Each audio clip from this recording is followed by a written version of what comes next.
at gayon din po sa mga naririto. Happy New Year po. And alam nyo, tuwing bagong taon, marami tayong hinahangad na we are thinking na wow, from now on, this will be a new life for me, di ba? Sisimula na ako ng bagong regiment ko sa aking pangangatawan, practice sa aking diet, lahat yan, iniisip natin. Di ba? Parang lalo-lalo pag January, yung gym na yan, talagang punong-puno yan. Ha? Hintayin mo pagdating ng Mars, museum na naman ulit yan. Di ba? Pagka sa pagkain, nako, ang bilis talaga maubos, mga salad, talagang yan ang inahangad ng marami, mga gulay, di ba? Pero pagdating na naman ng mga March at pagdating na naman ng mga ganung panahon, balik na ulit sa fried chicken at french fries. Now, bakit ko po sinabi yon? Kasi deep within our hearts or in the back of our mind, iniisip natin na mahaba pa naman ang panahon. Saka na. Now, let me just give you a question na sana isipin natin ng mabuti. Kung alam mo with certainty that this year, wag sana mangyari, would be your last year, ano ang babaguhin mo sa inyong mga plano at sa inyong buhay? Bakit mo yung katabi mo? Sabihin natin ngayon na itong taon na to ang iyong huling taon. Ano ang nais mong mangyari? Tanong nyo, parang ayaw nyo, nakakatakot kasi, no? Parang, paano kung mamaya na lang ang buhay? Wala naman ganon. Isang taon naman. Isa totoo lang. Yung mga tanong na yan ay napaka-importante kapag tayo po ay talagang gusto nating magkaroon ng isang masayang bagong taon. Para nang sa ganon, ang bawat oras at bawat pagkakataon ay hindi masayang. Kasi po, ito, bigla nyo maiisip kung sino po yung gugugulan nyo ng panahon. Bigla nyo maiisip ano yung mga bagay na titigilan ko ng habulin. Ano yung mga bagay na all of a sudden biglang lumiit sa akin at ito na yung mga bagay na malaki dahil ito na yung aking priorities. Bakit po? Kasi meron po tayong nakaisipan that our life has an unlimited time. Kaya nga, plano ko yan. Akala natin marami pa tayong oras. Minsan ganun ang ating isip eh. No, pero hindi ho yan totoo. Kasi hindi natin hawak ang ating panahon. Pag-isipan nyo mabuti, sa trabaho pa lang, hindi tayo sigurado na yung trabaho natin permanenteng nandiyan. Yun palang presyo, overnight lang, tumaas na kagad. Napansin nyo ba yan? Yung presyo ng gas, tumaas bigla. Kaya hindi ako nagluluto eh. Hindi, joke lang. Pero what I'm trying to say is, hindi mo kontrolado yan. Now, tingnan nyo po, hindi lang yung presyo. Yung traffic, walang galang sa schedule natin. Napansin nyo ba yon? Hindi naman sinasabi ng traffic, dahil mga madali ka, luluwagan ko ngayon. Walang ganon eh. Ngayon, minsan isang tawag lamang, biglang nagbago na lahat yung araw mo. Isang tawag lang. Kaya pero deep within our hearts, hindi natin masyadong naiisip yun kasi we always think, I still have time. Now, naalala ko meron po isang doktor at ito po ay si Dr. Pratik Joshi. Ang pangarap niya po for 6 years working in London, pangarap niya madala niya yung kanyang pamilya. Di ba? Madala ko lang yung pamilya ko. And 2 days before their flight, nag-resign ng kanyang asawa and they had their selfie inside the plane. Unfortunately, they were boarded in Air India Flight 171. At in 32 seconds after takeoff, they all died. Now, ayoko pong magsimula ng isang malungkot na bagong taon. I just want us somehow to be serious in considering that our time, as we add another year, we're also taking 1 year from our lifespan. At ang malungkot, hindi pa nga natin, walang edad na pinipili. Walang edad na pinipili. Minsan akala natin, matagal pa ako kasi 18 lang ako eh. Hindi totoo yun. Maraming namamatay. 17. Di ba? Hindi mo hawak yun eh. Yung iba, isipin na tagal pa ako kasi 50 pa lang ako eh. Hindi, maraming namamatay. 51, ganyan. Minsan nga, pagpatak ng 50, saka pa namatay. Yung ganon. So, pakisabi mo sa katabi mo, Huwag kang mahiya. Sabihin mo talaga para dumiin lang sa puso at isipan. Sa ganun, hindi naman tayo masyadong nagpapabaya sa oras. Sabihin mo, mamamatay ka din. Ganun lang. Hindi. Ay, sorry. Masakit ba? Masakit? Sorry. Kasi, pero wag naman sana agad, di ba? Wag naman sana agad. Kaya lang, kaya yun lang isang bagay na dapat iniisip natin. Now, kaya naman, yung ating pong talakayin ngayon is to live wisely in light of eternity. Kasi maikli lang yung buhay sa lupa. Sayang naman. Let's think of eternity. And praise God, there is eternity. Amen? Kaya nga, yung Psalm 90 na binasa natin, somehow gave us a very good picture of what life really means. Pag-isipan niyo mabuti, this was written by Moses. In fact, this is the oldest Psalm. Pinakamatandang Psalm ito. Sa lahat ng Psalm, sinulat ito ni Moses at the latter years of his life. At kitang-kita niya, not out from theory, but from practical and what he witnessed. Kasi ang dami, buong generation na pinalaya niya mula sa Ehipsyo. Yung buong generation yun, except for Joshua and Caleb, patay yun. Kaya araw-araw na ginawa ng Diyos sa kanyang buhay, kita niya ang dami niyang nililibing, may namamatay araw-araw, at yung buong wilderness na yun, napuno yun ng maraming taong namatay. Kaya hindi ito isang bagay na parang teorya lamang. Kasi sa kanyang isip, alam ko to mabigat ito, hindi ito biro. Kasi sabi niya, I need to understand itong aking last part ng buhay ko. Yun din, pinagdaanan ko yan. And I need to live wisely in light of eternity. Pakisabi mo sa tabi mo, mabuhay ka ng matalino. Sa tingin ng kawalang hanggan. Kasi kung ito lang yung buhay natin, kawawa naman tayo. Kawawa talaga tayo. Kaya nga, salamat talaga sa Diyos, may eternity. Kahapon lang, tumitingin po ako ng mga larawan. Nakita ko po yung larawan ng kaibigan ko. Iba na ang kanyang asawa. Hindi dahil siya'y nangaliwa. Namatay kasi yung una Yung nakasakita ko na naman panibagong kaibigan ko, picture. Iba na naman din yung asawa dahil namatay na rin yung una. Bigla akong napaisip. Tinignan ko ang aking asawa. Ay talaga naman, napaisip ako. Gusto kong tumandang kasama ka. Naintindihan niyo? Parang gusto niyong palitan din, Loko kayo. Walang ganyan. Kaya nawakan ko sa parang hindi ko ma-imagine na may iba akong kayakap sa larawan. Ayos ba? Dadako, Hindi sa totoo lang. Hindi ko talaga ma-imagine. Naiyak ko talaga. Sabi ko, Lord, maikli lang ang buhay. Natakot ako kasi baka ako ang palitan niya. Pag ako namatay una. Joke lang. Pero sa totoo lang, yun ang realidad ng buhay. So how are we to live wisely? Ito ho. Know who God is based on the Psalm. Know who God is. Know who we are. And pray for God's favor. Bakit po importante ito? Why do we need to know who God is? Kasi po, sabi nga ho ng isang manunulat, si R.C. Sproul, wala na rin siya. Sabi niya, the greatest weakness of the contemporary church is that it has an inadequate view of God. Katulad ng Pilipinas, maka-Diyos tayo Pero ang liit ng tingin natin sa Diyos. Kaya tuloy ang gulo-gulo natin, napansin niyo ba? Ang gulo-gulo natin, yung mga issue natin, mga immoralidad, ang issue natin, yung mga patayan, ang issue natin, yung pong sakitan, away sa kalye, nakawan sa pamahalaan. And yet, godly tayo.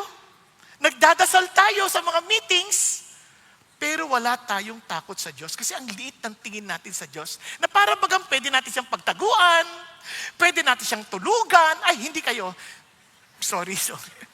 Pero ganun din yun. Tama rin. Di ba, misa akala natin, liit ng Diyos, para natin siyang paglaruan, lokohin, pagtakpa. Hindi, ganun ang liit ng tinginan sa Diyos. Kaya ito si Moses, bago niya pag-usapan ang tungkol sa tao, pansinin niyo kanyang panahon, Lord, sabi niya, kayo ang naging muog namin sa buong henerasyon. Kayo ang aming dwelling places. Bakit importante yan? No, tingnan niyo pa, isa. Sabi niya, before the mountains were born, you gave birth to the earth. Dilikha niyo to, Panginoon Diyos. At ang mundo, sabi niya, even from everlasting to everlasting, you are God. Alam Alam niyo ba ang pinaka-importanting talata sa Bible? Genesis 1:1. Ba't ko nasabi? And God created the heavens and the earth. Kasi kapag yan ay totoo, then we better take Him seriously. Meron siyang policies, meron siyang pamantayan, meron siyang standard.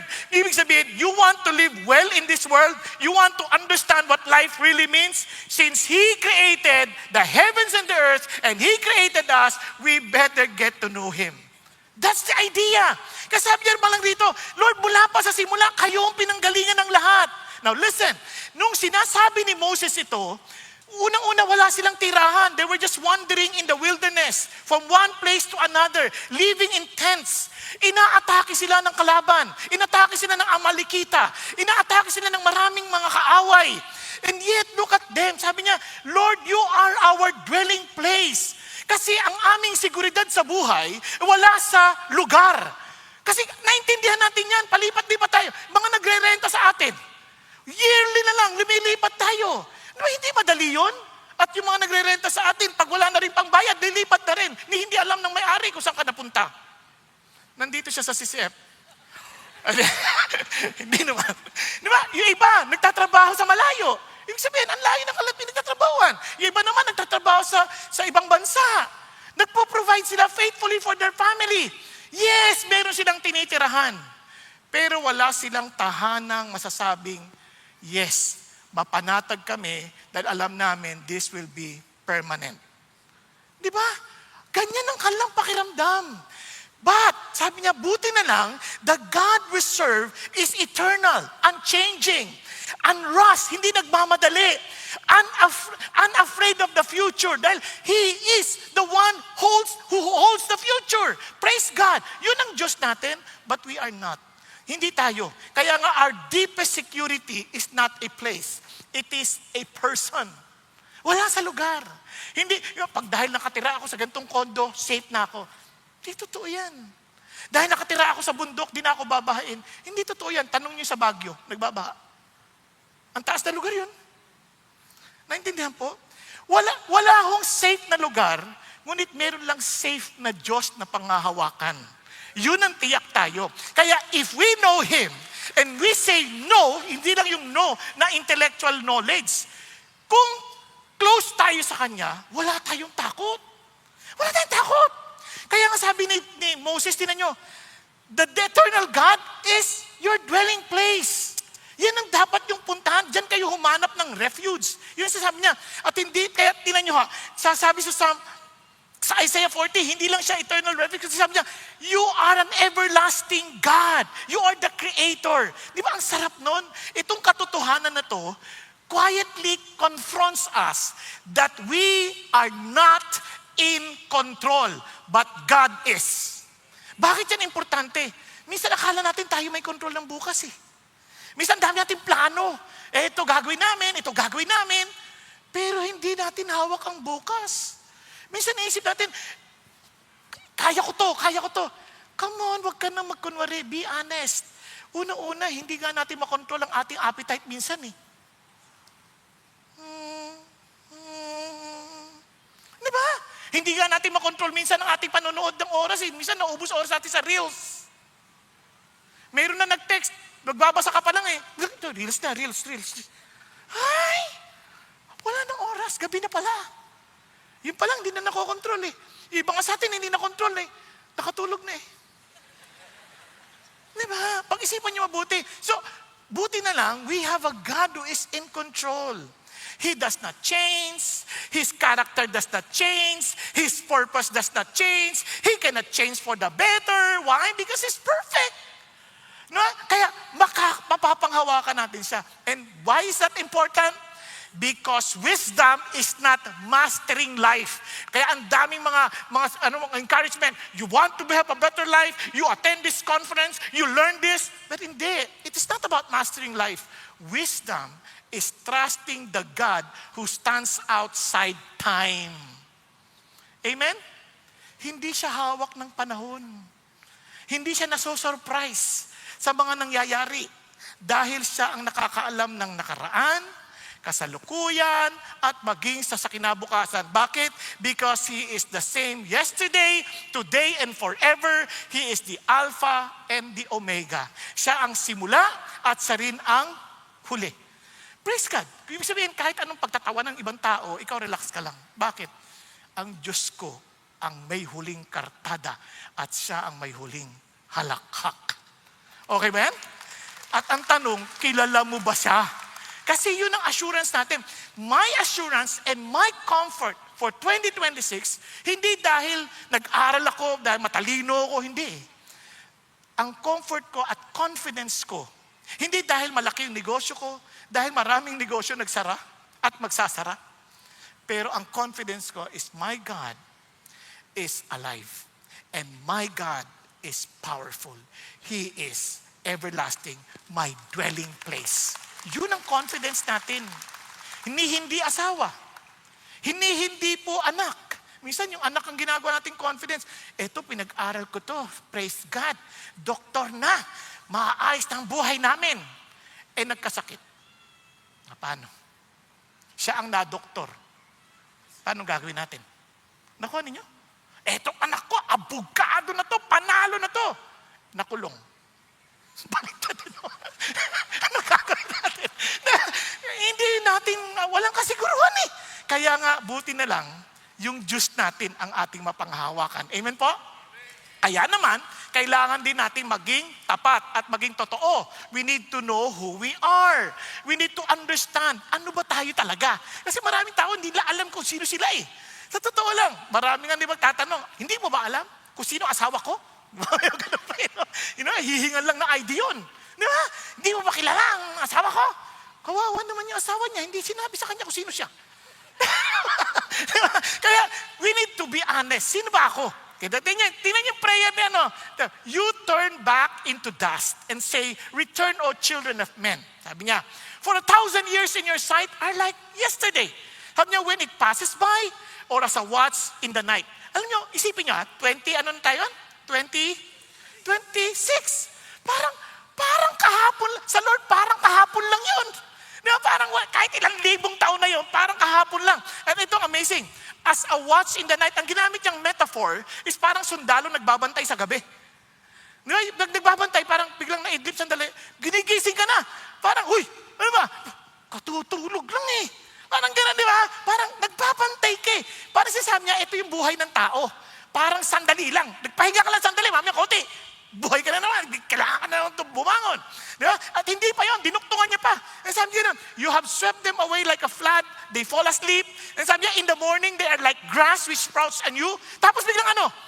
In the morning, it flourishes and sprouts anew. Toward evening, it fades and withers away. Pinakita parang damo. Di ba yung damo? Kahit meron kaming damo sa bahay.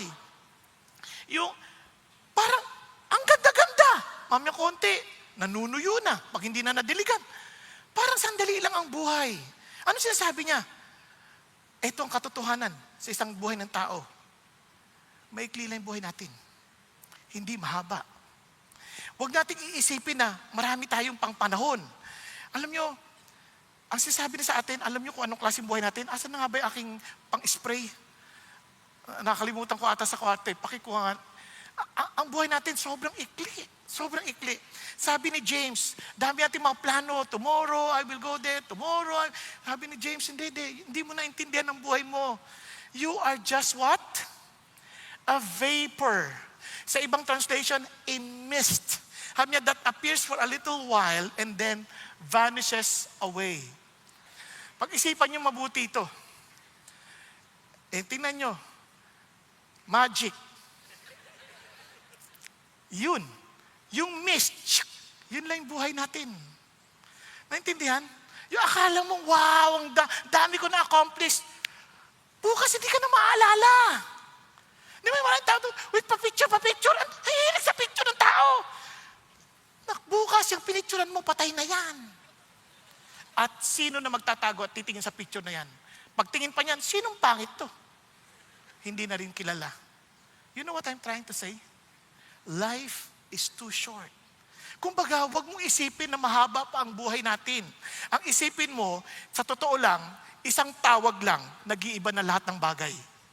Sa isang aksidente lamang, biglang nahuhubog na ibang klaseng pamilya natin. Sa isang sakit lang, biglang napapakumbaba ang ating kalakasan. Sa isang bagyo lang, everything is wiped out. Yung isang taon natin pinaghirapan, biglang nawala. That's our reality. Kaya imagine a life without God. Kaya mas malalim pa ang dinugtong ni Moses. Itong dinugtong niya. For we have been consumed by your anger and by your wrath we have been dismayed. Minsan lagi nagsasabi, may mabait ang Diyos. Kaya natatanggap ako ng Diyos kahit gawin ko masama. Na hindi mo naintindihan. God gets angry. And ito pang sabi niya, you have placed our iniquities before you.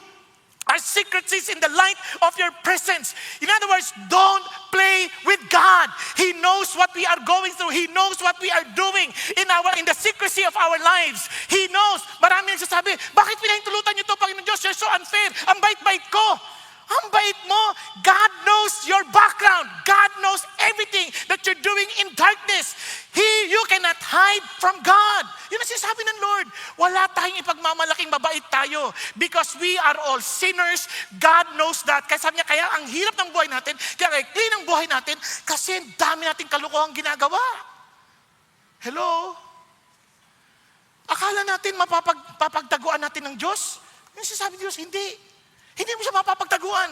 No, tingnan niyo po. Kaya akala natin ang bait-bait natin. Hindi. Minsan akalang tao, sa totoo lang, tingnan niyo Pilipino, ang bait natin. Ito, practical kong papakita sa inyo. Excuse me po. Di ba? Ang bait kaya natin. Paglagpas mo ano? Kasi naman doon nag-uusap, kapal ng mukha. O, di ba? Hello. O, iba sa atin. Nakatulog ng ganyan, nakatulog. Ginising mo. Hallelujah. Praise God. Naintindihan niyo yung sabihin, hindi na nagpe-pray. Tulog ka naman talaga eh. Wala tayong alam ng Diyos yun. Kaya sabi niya, huwag ka na magkunwari. Kaya sabi niya, tinan niyo karugtong ha. Itong amazing, sabi niya, for all our days have declined.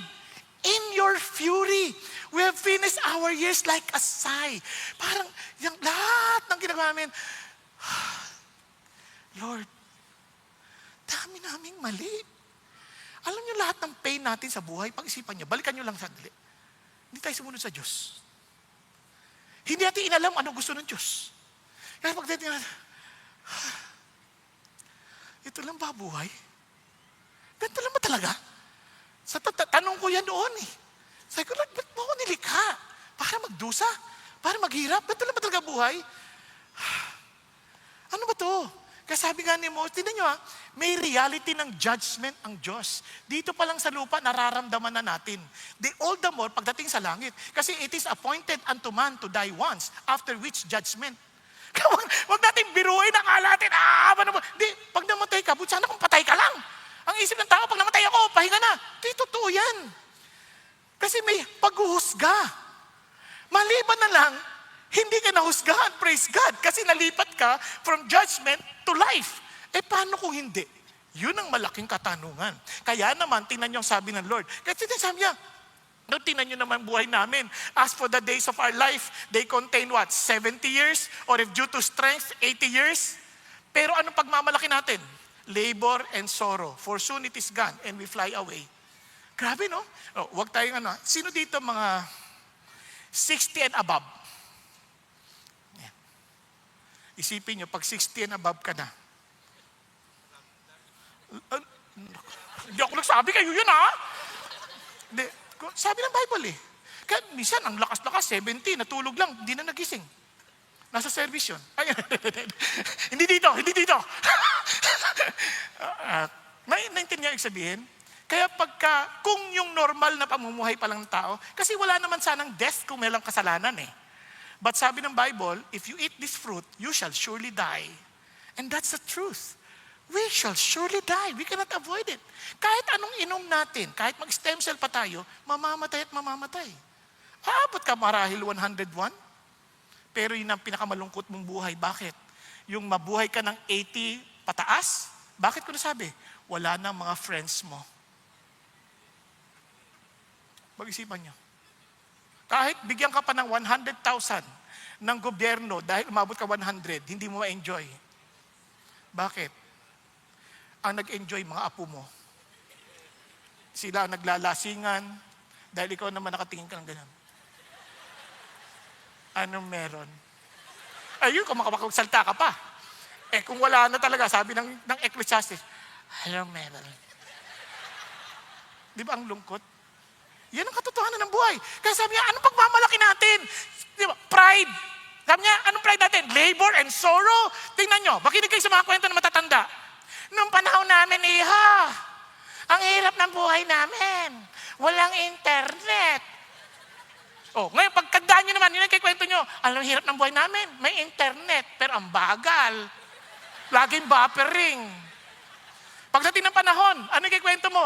May internet kami, ang daming trabaho. Walang katapusan. Wala tayong pagmamalaki kundi kakahirapan. Noon, kikwento, noong naglalaba kami, pukpok kami ng pukpok. Ngayon may washing machine na, doon kami naglalaba sa washing machine, mahal ang kuryente. Puro hirap pa din. Napansin nyo? Kaya yan ba yung buhay? Naman, ayoko niyan. Nakakainis naman yung buhay na yan. And that is exactly the point. Kaya kung dito pa lang sa lupa, yan na yung nararamdaman natin because of our rebellion against God, then sabi niya, who understands the power of your anger, your fury according to the fear that is due you? Lord, we don't understand this. We take things for granted, not knowing that one day we will face you in judgment day. Lord, if we can already experience your fear, your fierce anger in this world, how much more in eternity? Who can understand your fury? Minsan minamaliit natin ang Diyos. Pwede ba kilalanin natin sa nila? Ang liit natin, maliit pa tayo sa langaw. Sa harapan ng isang makapangyarihang Diyos. Don't ever presume that you're okay with God unless you are in Jesus Christ. Kaya dito pa lang yun yung burden ng puso natin. Lord, maawa kayo sa amin. Ayaw namin ng laro-laro lamang. Na pag linggo, nagsasayawang kami ganyan. Pero pag Lunes, hindi kami naglalakad ng matino. Para naming pinaglalaruan ang pangalan mo. Dahil hindi namin kilala ang aming mga sarili. Na para bagang kami ang sentro ng mundo at hindi kayo. At kayo'y aming alipin. Na kung anong gusto namin, sundin mo, Panginoon Diyos. Pag hindi mo binigay, hindi na ako maglilingkod sa'yo. Ganon. Kaya marami sa atin, kahit mga bata pa lang ang yayabang na. Para akala nila sila Diyos. Pati magulang nila kung paano nila bastusin. Bakit? Kasi they never respected God who told them to respect their parents. You just ask. Pero may araw ka din. Bakit?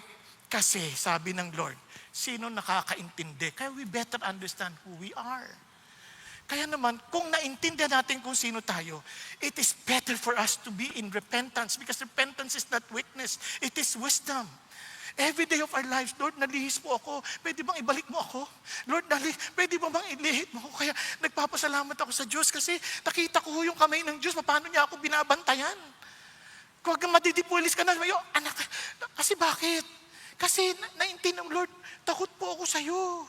Ayoko po magkamali sa'yo. Kaya Panginoon, para mong awa, wag mo akong hayaang madapa.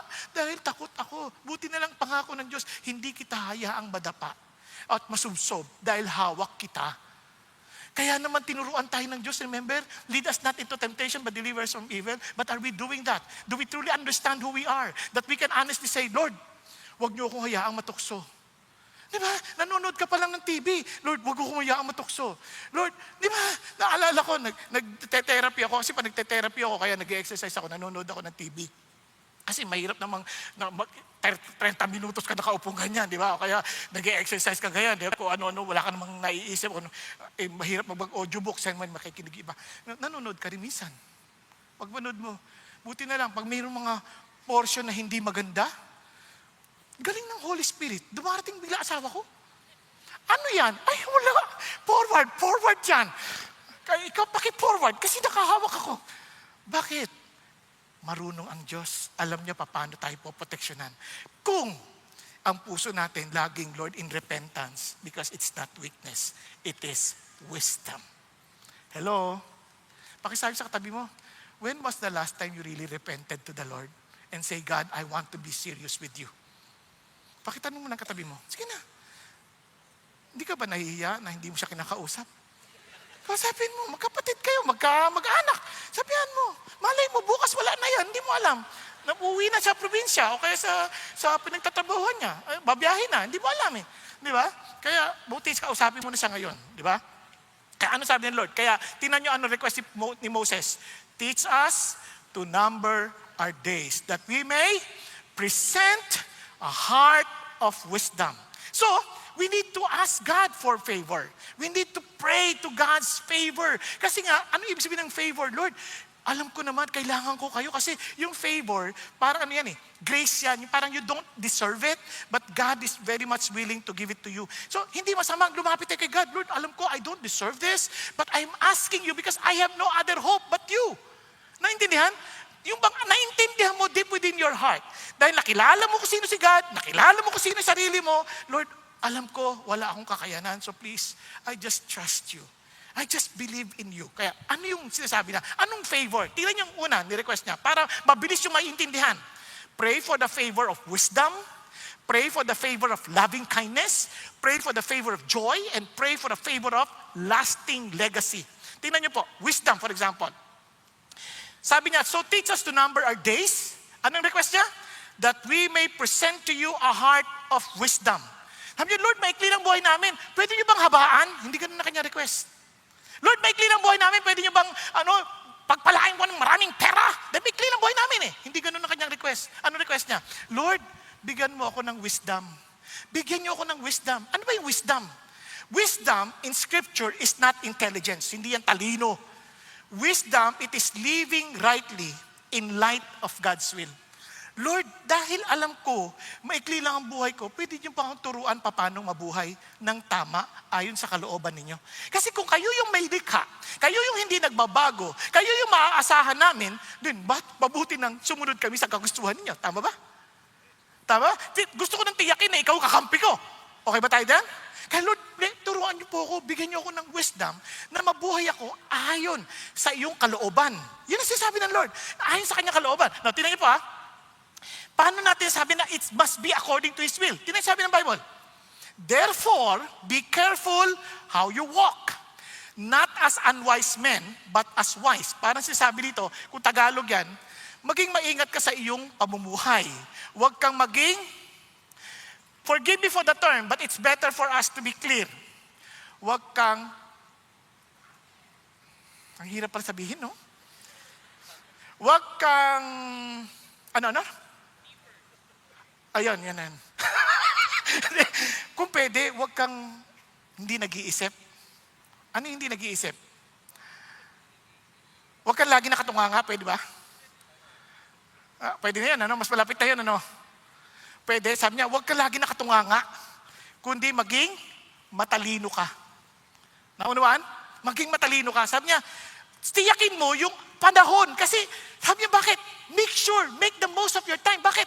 The days are evil. Ano ibig sabihin? The days are evil. Maraming mga pangyayari na hindi mabuti. Hindi mo hawak, hindi mo kontrolado. So you better be prepared. For example, may mangungutang sa'yo. Evil yun, hindi nagbayad. O, paano kung hindi ka nakaprepare? Wala kang perang naipon. Paano yan? Di lugi ka na naman. Naku, di ba? Yan, isang klaseng evil lang. Paano kung bigla na namang hindi nagbayad? May mga taong nandilin lang, binentahan ka ng hindi naman pala totoo. Paano kung hindi ka ready? You know what I'm trying to say? So in other words, God wants you to understand this. Kaya nga naganda yung kwento ni Pastor Peter kanina Sabi niya, merong isang mama na naging Christian, nung naging Christian siya, dati siyang kontraktor.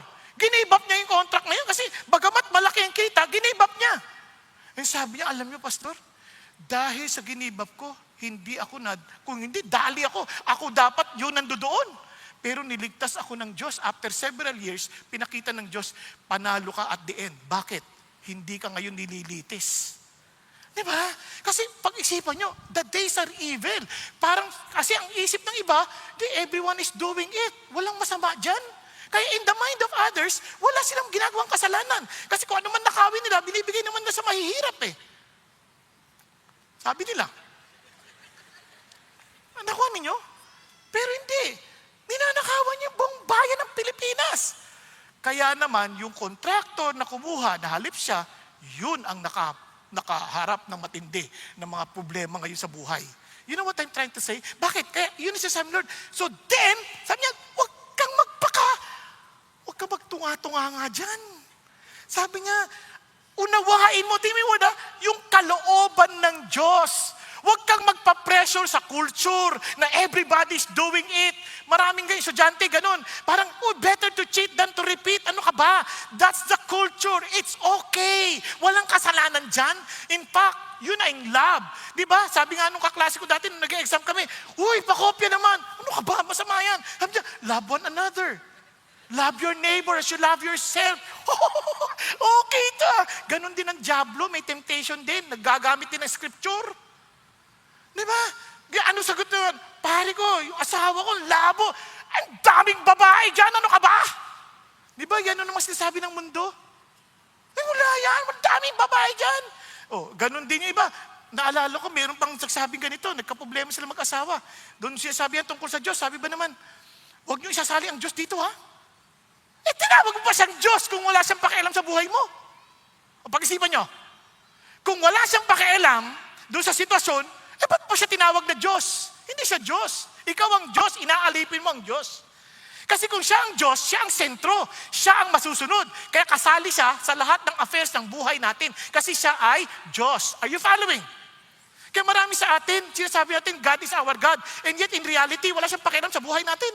Kaya sabi ng Lord, hindi ka lumalakad sa kalooban niya. Ibig sabihin, hindi mo iniintindi. Yung sabi niya, kasi makasalanan yung asawa niya, sabi niya, kaya magpoprotesta ako kung yung kasalanan ko ay sa parusahan ng Diyos at siya hindi. Pinatawad siya ng Diyos. Alam mo, nabasa ko na yan sa Ezekiel. Sabi sa Ezekiel, kapag yung matuwid, nagpakasama, sabi ganon, kahatulan siya ng Diyos sa kanyang kasamaan. Kakalimutan lahat ng kanyang mabuting ginawa.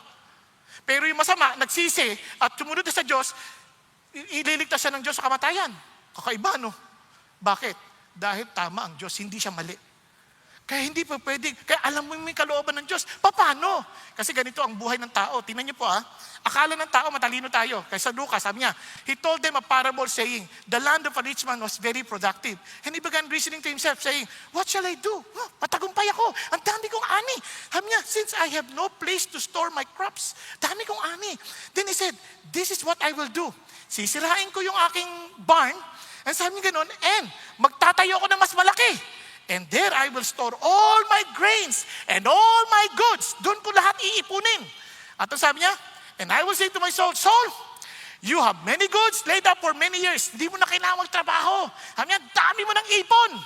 And sabi niya, take your ease. Mag-enjoy ka na lang. Eat, drink, and be merry.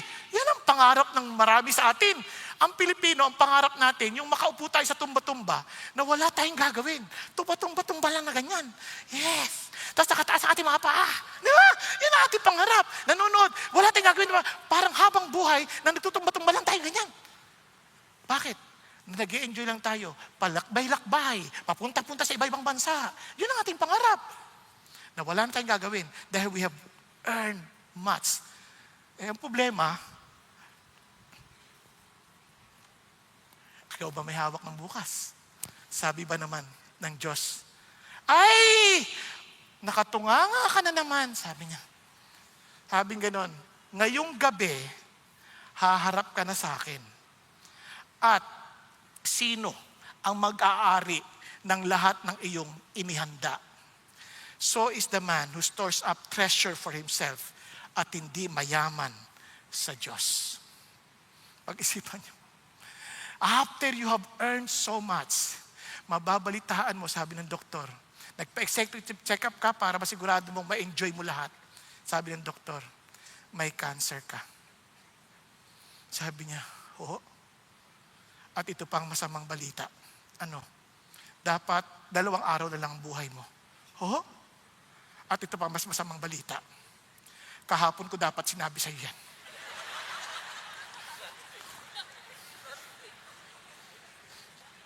Ang lungkot. Sa totoo lang, biglang lalaho ang buong mundo mo eh. Parang ganun. Ganun lang yun? Oo, ganun lang yun. Kaya minsan, akala mo okay na lahat eh. Tapos biglang, yun ang maririnig mo. Ang sakit, di ba? Kasi sabi ng Diyos, alam mo, hindi mo hawak ang bukas. Huwag kang makapagpapakasiguro. Natuloy pa natin. Tingnan nyo. Kaya sabi ng Lord, paano ako magiging maayos ngayon? Kaya, balik ka sa salita ng Diyos. You want to know His will?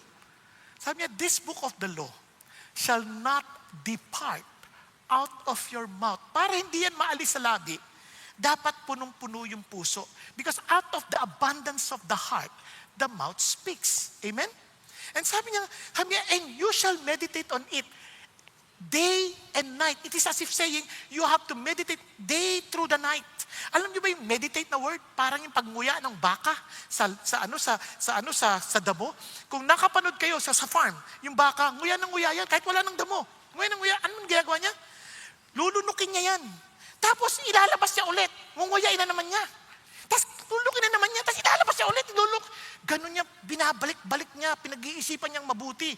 Because he wants to be careful. Sabi rito, kaya mo gagawin yon so that you will be careful to do everything written in it. Nang maingatan mo. Hindi yung parang akala natin, sinabi ng Diyos. Yung pala, hindi niya sinabi. Kasi God will deal with us not according to what we think He said, but according to what He truly said. Ano ba talaga sinabi ng Diyos? Yun ang gagawin niya. At tutuparin niya yun. Kaya whenever you read the scripture, read talagang as if the Lord is talking to you personally.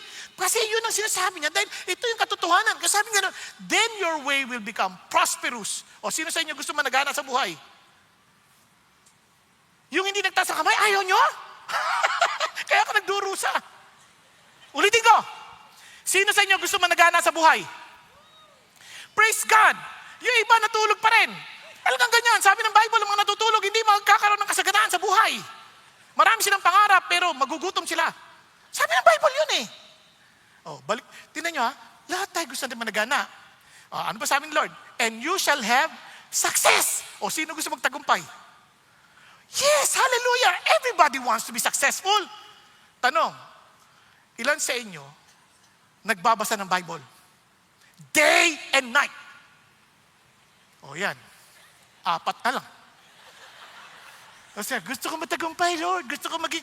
buti sana kung tagumpay lang sa King James Version. Ang ganda. And you shall have good success. Kasi maraming success, hindi good. But this time, he qualified it by saying, good success. Sino ayaw nun? Sino ayaw nun? Kaya ako sobrang thankful ako sa Diyos. Alam niyo bakit? Kasi nung nag-gather kami magkakapatid, alam niyo ba sa aming magkakapatid, ako ang naiisip ng tatay ko noon na walang kinabukasan. Naalala ko yung inimbitahan ko yung uncle ko na matalino. Nag-lunch kami, kasama ko yung mga anak ko. Alam kong, totoo yan, nasabi ba naman sa akin? Sabi sa mga anak ko, alam niyo itong tatay niyo? Bobo to eh. Kaya nga, bobong saking yun eh. Kasi bobo yan. Yun ang sinabi. Pero hindi ko maintindihan kung saan niya nakukuha yung mga pinagsasabi niya ngayon na pati ako nakikinig sa kanya. Bakit?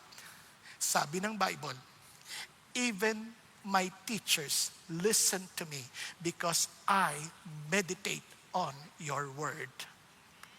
Are you following? Kaya nung nagkakainan kami, natuwa ako. Kasi sabi ko, Lord, ang bait niyo sa akin. Kasi inayos niyo yung buhay ko eh. At ngayon, hindi naman sa pagmamahal, ako pa nanlibre sa kanila. Kasi ko, ako magbabayad. Balik niyo na lang sa akin next time. But what I'm trying to say is this, God is so good.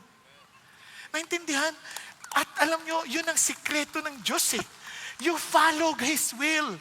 Tingnan nyo, kaya naman china-challenge tayo dito sa CCF every year. Basahin nyo ng maraming beses. Kasi isang beses yung Bible. Tama? If you believe that God, the Bible is the Word of God, you meditate on it. Naniniwala ba talaga yung Word of God ang Bible? Sino naniniwala? Pakitas ng kamay? Okay. O sino nakabasa ng Bible yung buo? O ilan lang din. O marami, iba sa inyo bago pa lang. Pero doon sa mga matagal ng Christian, basahin natin. And I challenge you, kung bago kayong Christian at mabasa niyo yung buong Bible this 2026, punta lang kay Pastor Peter, bibigyan kayo ng Bible.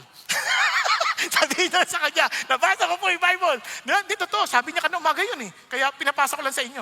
Ako hindi ako nangangako. Okay lang din, sabihin niyo sa akin. Tatakbuhan ko kayo. Pero, hindi, bibigyan ko kayo ng Bible na bago. Nakuha? But I challenge you, do it. And you will never regret it because God is true to His words. You want the favor of God, you ask God, Lord, bigyan mo akong wisdom. God will give you wisdom. But you meditate on His word. Kaya yung Psalm 119, pag binasa nyo, it will give you light, it will give you direction, it will shape your wisdom.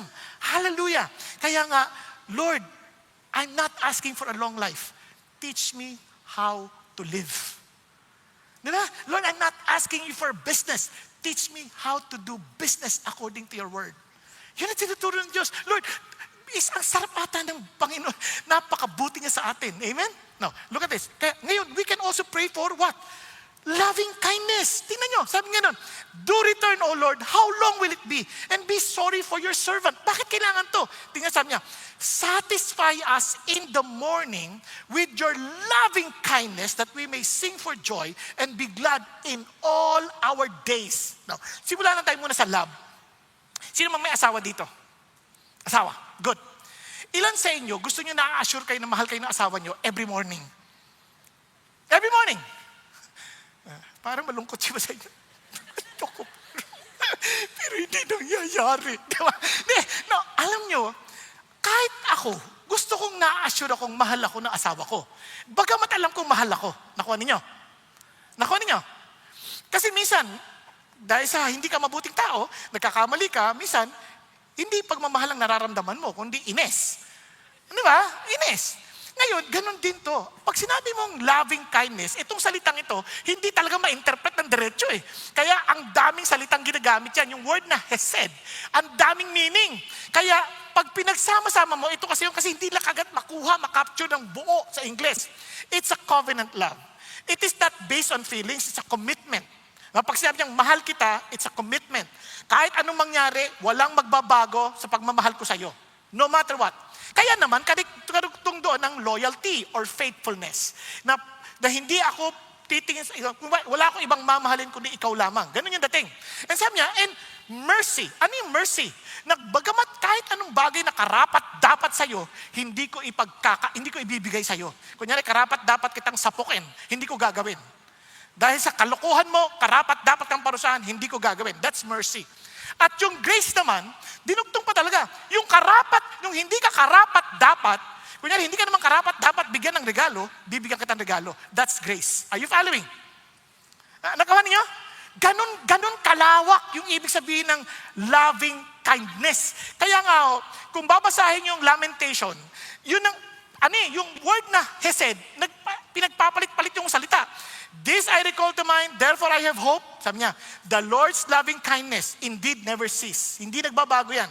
And sabi niya, His compassion, also referring to loving kindness, never fail. They are new every morning. Great is your faithfulness. Hesed pa din. Loving kindness pa rin. So, kung titingnan mo ng mabuti, wow, ang lupit nito. Yung loving kindness ng Diyos, it covers His loyalty, His faithfulness, His compassion. Bakit? Kasi mahihina tayong tao. Ang dali natin magkamali. Every day of our lives, nagkakamali tayo. Minsan magigising tayo, Lord, galit ka ba sa akin? Di ba? Kaya you need to ask, Lord, I pray for your loving kindness to be new every morning. Kasi i-remind mo ko, kaya doon pa lang, ang sarap isipin paggising mo, alam mo nang, He turns your morning into dancing. Isipin nyo, di ba? Parang, Lord, i-remind mo ako. Kasi lahat tayo nagkukulang. And that is exactly what Moses experienced in the wilderness. Tingnan ninyo. Sabi ng Moses, galit si Lord eh. Sabi niya, kasi itong mga Israelites, naniwala doon sa mga 10 spies na malalaki yung kalaban nila. Hindi sila mananalo. Sabi ng Lord, ano ba to? Hanggang kailan nyo ko itatakwil?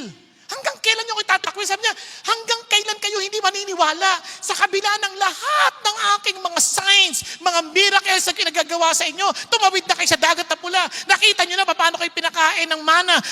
Hindi pa rin kayo naniniwala. Sabi niya, pinakita ko na yan sa inyong kalagitnaan. Kasi talagang sisirain ko na kayo talaga with pestilence. Wala na, hindi ko na kayo bibigyan ng lupa. Tas ikaw na lang, Moses, I will make you into a nation greater and mightier than they. Sabi niya, wala na, ayoko na. Sabi niya ganun, sabi ng Lord. Kasi si Lord, ine-express niya sa paabot ng ating makakayang iunawain, yung kanyang galit. Ngayon, ito, Si Moses, nanalangin. Itong gusto ko sa Panginoon, siya'y nakakausap mo. He does not just say, Diyos ako, hindi mo pwedeng, basta sumunod ka lang. Hindi ganoon. He builds relationship. Kaya sabi ni Moses, Lord, pardon, I pray, the iniquity of these people according to the greatness of your loving kindness. And sabi niya, just as you have also forgiven these people from Egypt, even until now, Lord, pinatawad mo na kami sa Egypt pa lang. Lord, hanggang ngayon, please. Sabi niya, so the Lord said, okay, I have pardoned them according to your word. Amazing. Ganon si God. Hindi siya yung parang, hindi na magbabago yan. Patay ka na. Hindi, walang ganon. Ang Diyos, He listens to the brokenhearted. He is very near to the brokenhearted. Yung bang, Lord, para mo nang awa. Lord, kahabagan niyo naman yung bansa namin. Oh. Kaya nga, tanong sa atin lang sa bansa natin, aasar tayo, ano ba to? May kinabukasan ba to? But the question is, when was the last time we cried to the Lord for our country? When was the last time we said, God, have mercy on our country? Maawa naman kayo sa amin, oh. Lord, ang hirap na ng buhay ng tao, tapos ganito pa pinagdadaanan namin. Lord, and God listens. Ang problema, ang titigas ang puso natin. Lagi natin sinisisi, yung tao, ito, sila may kasalanan. Hindi natin nakita sa sarili natin. We need to ask for God's favor of loving kindness. Kasi mahina tayong tao. Kaya nga sabi sa Ephesians 2, itong loving kindness sa New Testament pa lamang, that loving kindness is expressed through Jesus Christ. Sabi niya, but God, being rich in mercy, because of the great love, yan ang loving kindness, with which He loved us. Minahal tayo. Sabi niya, even when we were dead in our trespasses, we don't deserve it. And sabi niya, made us alive.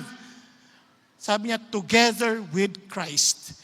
That loving kindness was shown through Jesus Christ our Lord. Kaya every time na nalulungkot, down na down ko, Lord, will you forgive me? Just remember Jesus on the cross. Of course, this is how much I love you. At para hindi yan bumalik yan, pinako pa yan. Dahil hindi magbabago ang pag-ibig ko sa iyo. Okay ba yan? Kasi sabihin mo sa katayo, hindi magbabagong pag-ibig ng Diyos sa'yo. In fact, lagi kanyang inaantay. Paano ko nakakatiyak? Because Jesus is the fullness we have all received. Grace upon grace. Now, alam niyo po ba, ang bait ng Diyos, we can also ask for the favor of joy. Oo. Kaya niyo, Lord, make us glad according to the days you have afflicted us. Lord, we know we have sinned against you. Lord, we are afflicted in every way. But Lord, can you just replace it with joy? Kasi malungkot din kami. And the years we have seen evil, Lord, pwede niyo po bang palitan? Ano ba yung joy na yan? Yung joy na yan is rooted in God's covenant steadfast love.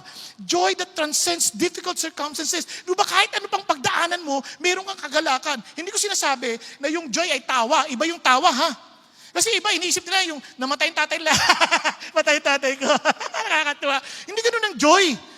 Baliw yun. Naintindihan, yung joy, hindi necessarily tawa ng tawa. Meron siyang kapanatagan sa puso at meron siyang pag-asang nakikita. Kasi sa atin, we find our joy where? In relationships, in possession. Pag marami akong pera, ang saya-saya ko. I have a blessed new year. Bakit? Nakakuha kami ng kontrata. That's not necessarily true. Yes, mabuti yan, maganda yan. Paano ko yung kontrata na yan hindi mabuti? Di ba? Kaya minsan, position, na-promote ako. Di ba? Maraming ganyan eh. Nag-apply ng trabaho. Pag pray nyo, makapasok ako ha. Tapos tuntua, answered prayer, nakapasok ako. Hintayin mo after 1 month. Babalik yan. Ayoko na, gusto ko na mag-resign. Akala ko ba, tuntua ka, binigyan ka ng Diyos ng trabaho. Akala niya, yung trabaho, sweldo lang. Walang gagawin. Hindi ganoon ang buhay. Kaya ito yung joy na to, may ginagawa ka at wala, alam mo. It's not in popularity, not in worth, but in the presence of our God. Ang pag-isipan niyo to. Kaya sabi niya, Lord, satisfy mo kami ha. Tingnan, that we may sing for joy. With what? With the steadfast love of God, that we may be glad all our days. Make us glad. Hindi masamang humingi ng joy sa Diyos. Kasi that's the heart of God. Like ko naririnig dito sa maraming preacher, God is not concerned about your happiness. He's concerned about your holiness. That's not true. He's concerned about your happiness. Kaya siya concerned about our holiness because we can never be happy without holiness. Hello? Naintindihan niyo po? Walang totoong happiness na walang holiness. Kaya hindi mo pwede pag-awayin yung dalawa. Kaya nga tinan nyo, anong preaching ni Jesus na una? Blessed the poor in spirit, for theirs is the kingdom of heaven. Blessed are the meek, for they shall inherit the earth. Blessed are those who mourn, for they shall be comforted. Yung word na blessed, oh how happy is the man. Yan ang gusto ng Diyos. He wants us to be happy, pero sa tamang paraan. Nakuha po? Sa tamang paraan. Ang saya ata na sa Panginoon Diyos. Kaya noon akala ko pag Christian ka na, dapat lulungkot ka. Nalala ko yun, say ko, shout for joy. Tapos mami sabi nung pastor, do not conform into the standard of this world, but be transformed with the renewing of your... Anong ibig sabihin? Ganito, yung parang, ba't di ka na matawa? Christian na ako. Nagbabagong buhay na ako. Di tulad yung mga makasalanan. Wala kayong mga kwenta, hindi kayo nakikinig sa Diyos. Kayo ma-impyerno. Anong klaseng buhay yan? Ang Christian, ang saya ata. Diba? Yung boss mo utos ng utos, ikaw kanta ng kanta, in Him we live and move. Parang enjoy na enjoy ka sa ginagawa mo. Kasi alam mo, you're doing it to the Lord, not to anybody. Yung asawa mo, napaka-unreasonable. Ano, gawin mo to. Yes, sir, by the grace of God. No? Naglulutok, sayang pa. Di ba? Bakit? This is the day. Magtatakay asawa. Bakit ang saya mo? Kasi malungkot ka. Hindi, dahil si Jesus ang nagpapasaya sa buhay ko. Nakuha ninyo? Naalala ko sabi ng asawa bakit ka nakikinig dyan? Yung asawa mo napaka-unreasonable. Naku, hindi mo naintindihan, Christian ako. Yung asawa ko hindi Christian. Pag namatayan, maimpyerno, kaya pinasasaya ko ng buhay niya ngayon. Nakuha ninyo? Doon, iba Kaya, hindi masaya mang humingi sa Panginoon Diyos kasi buhay na to, ang dami ting kapigatian So Moses, when he was asking this prayer, hindi siya naive na parang wala siyang nararamdamang kahirapan sa buhay. Of course, we do experience some form of challenges. Of course, ganun din si Moses. Tingnan si Moses. Sabi kay mo, Lord, bakit yung pa napakahirap? Bakit ang hirap-hirap niyo para sa akin? Ba't niyo ako pinahirapan? Hindi ba kayo natutuwa sa akin? Sabi niya, nabinigyan niyo ako ng ganito karaming pasanin sa mga taong ito. Di ba nakakainis mo talaga minsan mga tao, no? Lord, ba't mo ako binigyan ng mga ganitong anak? Mga ganun Ba't mo ako binigyan ng ganitong asawa? Kunwari ka pa ikaw nang ligaw dyan. Di ba? Lord, bakit mo binigyan ng ganitong mga tao? Minsan nakakasakit ang ulo. Bakit? Normal yan, nangyayari yan. Ito pa sabi niya, bakit? Ipinanganak ko ba itong mga tao na to? Di ba? Ako ba nagdala sa kanila dito? Sabi mo, kailangan ko ba silang kandungin? Parang aalagaan ko sila na parang mga bata. Sabi niya, Lord, kakainis na Sabi niya, ako lang mag-isa dito, hindi ko to kaya. Tinan niyo, saan siya nagsasabi? Kay Lord. After niyang sabihin, ano sabi ng Lord? Kasi kumuha ka ng ibang kasama mo. Tapos, papakainin ko yung mga yan. Kasi naghihingi sila ng mana, bukas, at saka ng meat. Sabi niya, bukas, abangan mo, magpupunta dyan ng, papakainin ko sila lahat ng meat. Ano siya sabi ng Diyos? Hindi mo sama magsabi. Pag nasasaktan ka, Lord, nasasaktan po talaga ako Panginoon, nakikita ko lang itong mukha na ito, nagigit-git na ako Tulungan mo naman ako. Na makita ko siyang anghel, hindi ko siya makita ng demonyo, pwede? And God listens. Why? Kasi siya sumasagot sa panalangin. It's okay to ask God for joy. Kasi, ang gagawin ng Diyos, hindi niya babaguhin yung circumstansya. Papakita niya sa atin yung source. Katinan yung prayer niya, restore to me the joy of your salvation. Bakit? Si David, nagkasala Nagkasala kaya nawalan yung joy. Kasi sabi niya, Lord, restore to me. Lord, pwede ba, iyahan mo maranasan ko, kapatawaran mo ulit. At mabalik yan. Tapos sabi niya, and let me be in your presence. In your presence is fullness of joy. Kaya ang gulo ng buhay mo, ang layo mo sa Lord Sabi niya, you have put gladness in my heart. Si Lord nagbibigay nun. Sabi ng Lord, that my joy may be in you. The joy ni Jesus ibibigay sa atin. And may the God of hope fill you with all joy. Yun ang hangad. Bakit? Only God can fill us with joy. Kaya nga, yan ay prutas ng Espiritu Santo. The fruit of the Spirit is love, joy. Kaya, pag hindi ka masaya, may problema ka. Ang tanong dito, tinan nyo, hindi ko sinasabing hindi ka nalulungkot. Hindi ko sinasabing minsan hindi ka makaka-entertain na magpakamatay ka na. Mararanasan mo yan. Even Moses asked that, Lord, patay mo na lang ako. Hindi siya magpapakamatay. Si Lord ang sinabi, patay mo na lang ako. But alam niyo bang even si Jesus Christ was tempted like that? Kung talagang Diyos ka, tumalong ka. Aalagaan ka naman nila Lord eh. Minsan tukso sa atin yan. Kaya kwento ni Pastor Peter kanina, may bata, ganun din. Sabi niya, tutal, Christian na ako, sa langit na ako. Kung talagang Christian ka at sa langit ka, hindi mo sasadyaing magpakamatay. Kasi sabi ng Bible, imposibleng maging konektado yan dahil ang Holy Spirit will not tell you to kill yourself. Bakit ko nalaman? Because no murderer has eternal life. Sabi ng 1 John. Kaya, sabi, may sakit eh. Iba yung may sakit. Huwag natin pag-usapan niya. Pero ang punto ko, if you think that you will go to heaven, na magpapakamatay ka dahil ligtas ka na, pinatawad ka na ng Lord, hindi mo naintindihan ang kapatawaran ni Jesus. Kasi kung alam mo yan, God can fill us with joy as we allow the Holy Spirit of God to fill us. Kaya ang depression sa recent study is not based on chemical imbalance. It may be true, but ang pinaka-major reason, wrong thinking. At alam niyo ba't may wrong thinking? Hindi submitted sa Diyos ang ating mga kaisipan. Hello? Kaya nung bata kami, wala kaming maisip magpakamatay kasi naghahanap kami paano mabuhay. Ngayon yung mga bata, hindi ko maintindihan. Naghahanap magpakamatay. Bakit? Wala silang ipinamumuhay na tama. Bakit ko sinabi? Wala silang maliwanag na misyon. Wala silang maliwanag na anong kalooban ng Diyos para sa kanilang buhay. At marami sa atin, kaya malungkot ang buhay natin, we're not even sure, Lord, am I living according to your will? Hindi natin tinatanong. We're not taking Him seriously because we look at Him as too small God. Kaya ang mga Christians noon, despite the persecution, despite all the difficulties of life, the disciples were continually filled with joy and with the Holy Spirit. Nagkakaintindihan po?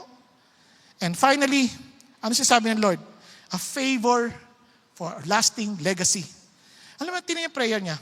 Lord, let your work appear to your servants and your majesty to your children, to their children. Hindi lang sa akin, kundi maging sa aking mga anak. At sabi niya, look at this. Let the favor of the Lord our God be upon us and confirm for us the work of our hands. Yes, confirm the work of our hands. Napansin niyo ba? 2 beses inulit. Lord, confirm, establish the work of our hands. Lord, establish. Ano yung ibig sabihin nun? Lord, allow our works na magtutuloy even without us. Hello? Kasi kung yung work na to, nag-e-exist lamang dahil nandito kami, hindi to yung work. Ang work na hinahangad namin, Lord, yung magtutuloy kami, magtutuloy itong trabaho kasi will mo to, trabaho mo to, ibig sabihin, kahit wala kami, magtutuloy ito. Okay ba yan? Nagkakaintindihan? Kaya hindi sayang yung trabaho. Kasi that is exactly what God wants. I will build my church that even the gates of hell shall not prevail against it. Ano sabi niya? Even your death will never stop this mission. Your death, your life will never stop this. Kung ayaw mo, tutuloy pa rin to. Kaya naman, Lord, establish mo na saan ganun, magtrabaho kami in accordance to your will. Kapartner namin kayo. Naintindihan? Kaya minsan sobrang busy natin sa maraming bagay, walang relationship sa Diyos. Kaya natama yung sabi ni Pastor Peter kanina. Sabi niya, eto ba, bibilin mo ba itong sandcastle na to ng 100,000 pesos? Sinong matinong tao bibili ng ganyan? Alam mo naman na mabubuwag lang din yan. Tama? And sa totoo lang, marami tayong pinagkakaabalahan sa buhay, sandcastle. Hindi naman talaga yun ang pinagagawa ng Diyos sa atin. Pag-isipan nyo. Sigurado ka ba yung ginagawa mo, pinag-aabalahan mo ngayon, yan yung binibuild na pinagagawa ng Diyos that will last forever? Kaya, alam nyo ho, ang Diyos ho hindi natutulog. And hindi nakikita niya ang ating mga ginagawa, kaya He will never forget our work and the love which we have shown toward His name in having ministered and still ministering to the saints. Hindi yan kakalimutan ng Diyos. And alam niyo kung ano hindi maglalast?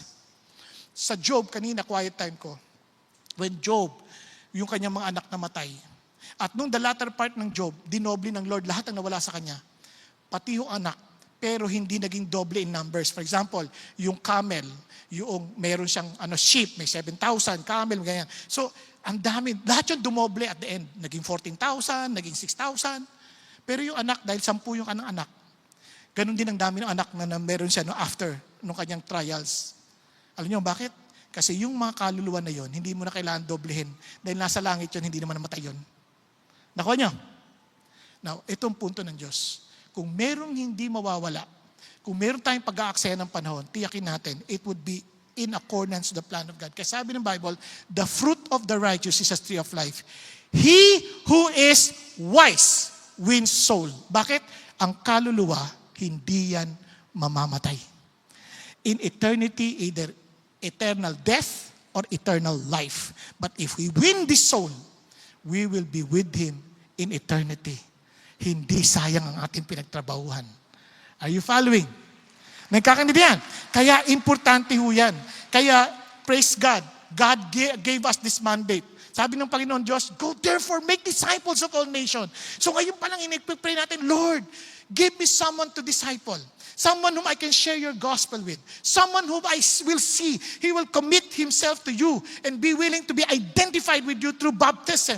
Lord, that I may teach him to observe everything that I have commanded you. And thank you, Lord, you will be with me. Yan ang promise ng Diyos. Because this is a team effort with Jesus. And tayo with Him. Di ba? As our team leader. Yan ang sasabi ng Lord. Kaya ang sasabi ng Lord, I want you to be part of my team. Nagkakaintindihan. Alam nyo, kaya nga ang ating prayer sa CCF, in 5 years, we will reach 5 million. Hindi tayo naghahangad ng maraming numero. That's too little compared to the population of the Philippines. Ang totoo, we just want to see souls in heaven. Ang pangarap ko, one day, pagdating sa langit, multitudes are coming to the Lord, praying and worshiping Him in their own language. And I would be hearing people, Filipinos, saying, dakila ka, O Diyos, tapat kang ang tunay. Uy, Tagalog yun ha. Saan ang galing yun? Tapos lalapit sa'yo, Pastor, nakakilala ko sa Panginoon dahil sa'yo. O kaya, pare, dahil sa'yo, ka-office mate mo ako. Oo nga! Christian na ako. Hindi mo sabihin, ay, ba't nandito ka? Walang ganun. Ang saya-saya mo, uy, oo nga, praise God! Di ba, ang sarap nun. Ang sarap nun na parang, wow! Sir, estudyante niyo ako. Naging Christian ako dahil sa'yo. Sir, businessman ako. Dahil sa'yo, naging Christian ako. Na hindi mo na naalala. Why? Because you're just faithfully doing what God wants you to do. Amen? Kaya, so let me just end. Yung mayroon po isang lalaki that he worked hard all his life.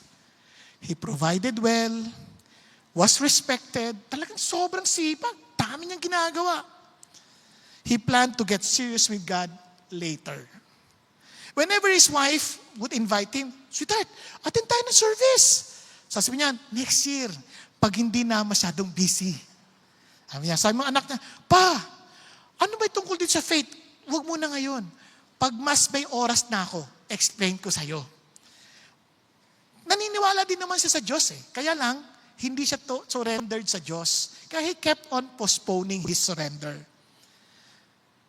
Isang gabi, habang nagtatrabaho siya, napakarami niyang trabaho, umuwi siya, nagdadrive siya, pagod na pagod, at nakatulog sa Monibela.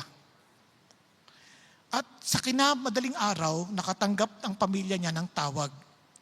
At doon, nasa ospital na siya, at silang lahat ay nakapaligid sa kanya. Tahimik, humihinga siya dahil sa makina. At nakita ang kanyang wallet at ang kanyang planner nakalagay, this year, I will focus on God. But sad to say, there was no more this year. Friends, our years come to an end like a sigh. Parang ganun lang. It's the end. Hindi ito para takutin tayo. Ito'y para gisingin tayo. Life is too short to miss the real thing. Tayo pong lahat ay yumuko at pumikit sandali. Mas alam mo ang totoo mong kalalagayan. Alam nyo, hindi tayo lumalapit sa Diyos pagkabagong taon, umaasang, pagpapalain tayo ng Diyos.